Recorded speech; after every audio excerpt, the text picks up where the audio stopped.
everyone, I'm Cassie and welcome back to the first ever Bandersnatch video essay. For all those who aren't aware, Bandersnatch is the school newspaper here at John Abbott College. I've made it my mission to analyze and examine a whole bunch of different topics in a way that, in my opinion, is more entertaining than reading. Don't tell the editors. I feel like video essays have been really exploding in popularity recently and they're just so much fun, so I really wanted to try it out. With all that being said, let's get right into it for the first and hopefully not the last time.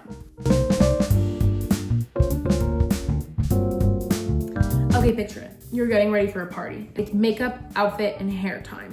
Your friend's very cramped bedroom smells like burnt hair and Valentino born in Roma. 5 teenage girls, 1 room, no open windows. Nicki Minaj playing on the speakers. Watermelon vape, and 2 half-empty White Claw cans. Are you with me? Suddenly, someone asks, are we taking pictures? It's practically rhetorical. Everyone turns around and looks at you because you have the key to the best Instagram picture. The digital camera. Despite you and your friends being very modern girls and digital cameras not having as high a quality on the phones that you all have, in the room with 5 iPhones, the Sony was chosen. Interesting. This is a testament to the return of print media and digital cameras, where vintage technology has come back to haunt modern advances. The Renaissance is upon us. In this video, I'm going to explore just how these plain old trends came back and are having their it girl moment comeback. Like, why are we suddenly seeing cool girls reading books, newspapers going back to print, magazines coming back, flip phones, digital cameras? I'll start with some of the history so we know what we're talking about and where these trends are coming from, and then go into how and why they were revived. Let's start with some definitions to make sure we're all on the same page. According to the Universal Marketing Dictionary, print media is defined as all forms of physical printed paper publications, such as newspapers, magazines, journals, etc. This is a pretty broad definition in my opinion because it encompasses a lot of different kinds of papers. So goes from news to fashion magazines to tabloids, etc. I'd like to mention there's a varying amount of importance put on each of these papers. Clearly, some pieces of media are more important than others. It is more necessary to know, very important political information than a random celebrity couple's divorce. Print was a breeding ground for the beginnings of advertising and by extension, overconsumption, which definitely is reduced nowadays, and I feel like in the last decade. Although when overconsumption has a will, it has a way, babe. Nowadays, I feel like advertising is more subtle. It's done through influencers, collaborations, product placements, etc. I'm not sure if ads and marketing are bigger now, like a bigger part of media and culture, but there are definitely some big differences. If you're not a big print media girl, next time you're at a gas station or a drugstore, pick one up, see what they look like. I guarantee you the first 4 pages are full of advertising. It's all marketing, baby. It's the name of the game. After all, that's kind of how the world started making money, if we really think about it.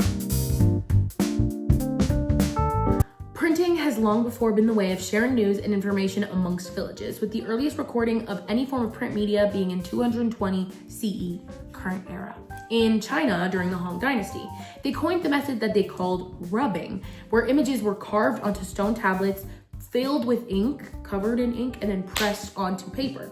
This trend stayed rather localized to East Asia, with the first ever painting technology emerging not long after during the Tang Dynasty, and Korea later furthering these advancements in 1230 CE during the Goryeo Dynasty. Later, we entered the era of print revolution, namely due to the Gutenberg printing press. Think Gutenberg Bible from your high school history class. Technology developed rather independently by Western influences, namely in Germany around the 15th century. What made this so revolutionary was because it defined new ways of printing that we still see in modern day printing technology to this day. Namely oil-based ink instead of water-based, so it could fit on different kinds of materials and it could stain different kinds of materials, and movable metal types, and the beginning of standardized print production. This invention really took off, with 20 million volumes being printed in the first 50 years of the press's invention across 250 European cities, according to the Teachers Institute. Later on came the Industrial Revolution in the 19th century, where there was once again a shift in the once labor-intensive practice now being taken charge of by machines. More recently, in the late 20th century, computer technology has been added into the mix, creating a new digital printing technology. The first modern newspaper came about in the 17th century, used as a way to share information amongst locals. The 19th century was the birth of the penny press era, where the working class finally had access to the news as it was cheap and readily accessible. This trend kept climbing, with more and more people accessing the news, and later in the late 20th and early 21st century, with magazines on pop culture moments and trends finally having gained their own industry. In my opinion, the late 90s and early 2000s were the peak of print media, the point where it was the most available and the most widespread, as technology wasn't really known or wasn't really necessarily trusted at the time. Oh. All right, I don't know how to work this. Here, sweetie.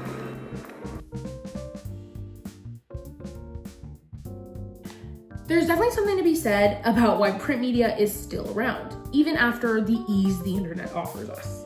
Many people in advertising, like Madison Rogers at Fuse Creates, believe, quote, print can be utilized as a catalyst for our digital tactics, referring to the boom of the use of QR codes during the COVID-19 pandemic.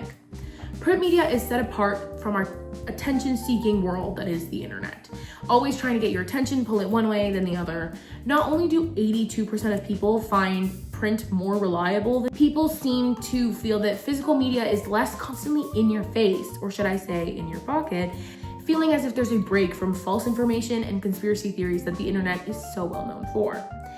I feel like a break from social media and its constant cycle of lies and trends can be so necessary, especially for those who fall into TikTok's doom scrolling grip a little too often. Online advertisements and even content itself has become increasingly desensitizing and aggravating to consumers, meaning the physical touch and the load taken off of the eyes can result in a feeling of positivity towards print media, maybe perpetuating a trend, which we'll discuss later. Personally, I feel it provides a deeper and more tangible understanding and sensitivity to the media that I'm consuming, making it feel either more inspiring or just straight up more real. Although I just spent a long time hyping it up, print media, I'm sorry to say, started dying out for a reason. Dare I say it was dead before the cycle of trends started reviving it? I don't know, dare I? The environmental aspect has always been a big problem of the print industry, with new scientists coming out with data saying that if you were to get 2 newspapers a week for a year, your carbon footprint, your impact, would be the same as if you took a flight from London to Barcelona, so around 200 kilograms CO2e. However, most newspapers nowadays are recycled and it's almost mandatory by its consumers. According to Fuse Create, 67% of consumers say it's important that products they consume be packaged in recyclable materials. I don't think the rather minimal, in the grand scheme of things, impact of print media comes as a shock, because its return is mainly due to online trends created by the younger generations who are very eco-conscious, where recycling and just the overall concern for the environment is pretty high, and it's pretty much higher than it ever has been. I don't think it would be cool again if it was worse for the planet, because the main subculture of people who are perpetuating these trends are people who thrift their clothing or buy secondhand books and jewelry and compost their food. Overconsumption? What's that? I only buy things on Etsy. Trends are always cyclical and have profound effects on the world around them, even involving those who don't participate in the trends simply because of the grand sheerness of those who do. I feel like the comeback of a specific era always comes without fail of a romanticization of the period. So nothing was ugly, nothing was bad, no one was starving or cold, and there was no war. Ugh, the good old days. Currently, 2025 is seeing the return of the early 2000s Y2K era, a period of bootcut low-rise jeans, frosted lips and eyes, and whale tails, just to name a few. The beginnings of connection through crappy flip phones and later iPods, the revival of active cities full of people, and the collapse of cultural majorities, where America was truly great, and the rise of informality in Hollywood and corporate offices, going from office siren from the 90s to casual Fridays. Technology often helps categorize time periods, and the digital camera is where I want to focus this categorization on. Digital cameras marked a great and new invention. They first made headlines in 1972 with Texas Instrument Corporate patenting their first filmless electronic camera. From there, they took off, mainly because they didn't require film and they were usually without a viewfinder, which is little things that you flip. I'll insert a picture. Instead, using a liquid crystal display, also known as LCD, which changes the way light intensity is measured and colors show up in the final image. It's a new thing that we had never seen before. The fact that it was small, portable, electronic, and you could take a bunch of pictures in a row, unlike the Polaroid, was a fun new invention. Those damn things were it girls in and of themselves. They made you cool, not unlike today. I had a little chat with my mom, an early 2000s baddie who worked in a corporate setting for some time of the era, but lived mainly her 20s and the end of the 90s, and she shared how common digital cameras were.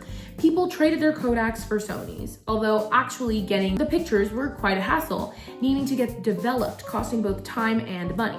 It was, however, the only accessible option on the market until the iPhone at the end of the 2000s. Now, the infamous question, why the hell did they come back? I mean, we have phones. I'm literally filming this on a phone right now. Well, it's almost as simple as just trends never truly die.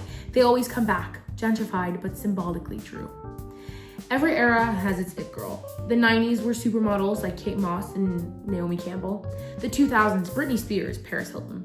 The 2010s, Ariana Grande, Margot Robbie, arguably. The 2020s, the people of TikTok. The pretty girls who barely lip sync and stare into a camera to get millions of likes.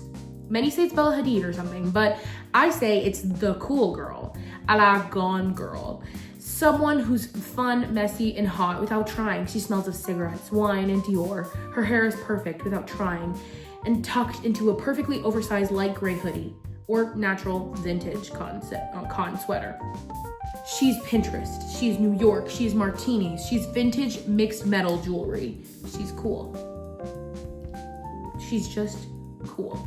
I spent a little bit of my time digging into what makes people cool. I asked around, I asked a couple of my friends who are admittedly very good people and probably wouldn't have the same answers as everybody else, but they say, as the big majority, that someone who's cool has good fashion, has good friends, is nice to people, does things for others, has a distinct style, doesn't necessarily mean that it's trendy at the time, just distinct. Someone said nonchalant, you know who you are. And I would like to point out that cool to them and to a lot of different people I've talked to hasn't really changed. I thought that was interesting in my opinion because there's always been someone who is cool in whatever era that it was. Usually someone who's trendy, but I feel like nowadays cool takes on a new meaning. You can be of different groups and be considered cool. I think that's simply because of the range social media offers to different kinds of people. Everybody can find their niche, everybody can find their cool. I think another thing perpetuating this trend is the aspect and romanticization of nostalgia, where most of the people who are perpetuating this trend were very young during this era, and it brings them back to a simpler time, hence romanticized. When you're 5, everything is magical and inspirational because it's all an altered reality that people choose to grow up with and later fulfill. That's why fashion magazines are so cool, because of Sex and the City and The Devil Wears Prada, going back to the renaissance of cool girls being Y2K inspired. I could not have been the only one convinced that what Carrie Bradshaw did was what was cool. And I think there's a renaissance of that now. It's kind of beautiful to see. I fear I fall under this category. I am a big Devil Wears Prada girl. It's on the janitors union, which exposed the exploitation of...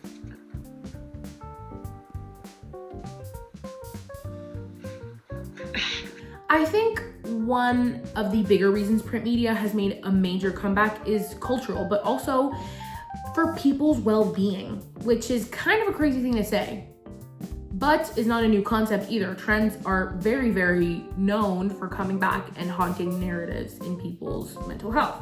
Screens are not good for your eyes, and fake news fucks with your critical thinking. People are simply discontent with modern technology because it reeks of AI-generated bullshit and fake news. People need to trust their sources of valuable information, so they tend to put down Twitter and head to The Guardian. Media exhaustion is also a part of it, which is a real thing, I googled it, where the content is constant and both soul-sucking, addictive, causing a dip in usual energy and general wellness.